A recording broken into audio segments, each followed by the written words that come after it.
Celebrity journalist Henri-Jean Servat, who has been a great friend of Brigitte Bardot for over 22 years, celebrates his heroine in a special and thorough exhibition in the outskirts of Paris. Male fantasy fashion icon, Brigitte Bardot is symbolic of the carefree years.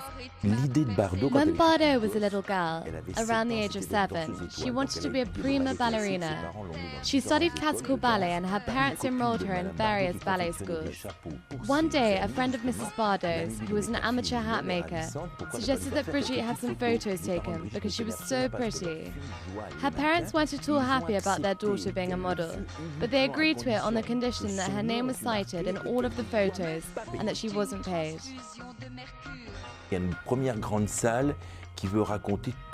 first big room tells us all about the frenzy and the madness that surrounded Bardot.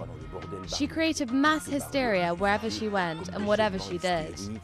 After this room, the exhibition is in chronological order. Her example allowed entire generations to see this girl who had the courage, the boldness, and the nerve to have a fiancé and then to end the relationship for another man, who she much preferred. But all women did the same thing when they were young and beautiful and big-breasted. But when Bardot did it, she was photographed to death and hounded by the media, and the whole thing was blown out of proportion, because she had taken a natural path and followed her desires, but she had never wanted to hurt anyone. She never gave that much thought to fashion.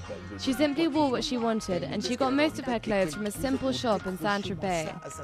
She made Vichy popular and brought headbands into fashion, along with miniskirts, which looked like they'd been created by a lampshade designer, because there were so many petticoats underneath.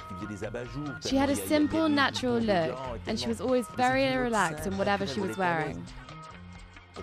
She really came to life on the big screen. She was made for the cinema. She was never embarrassed. She was incredibly beautiful and sensational on camera.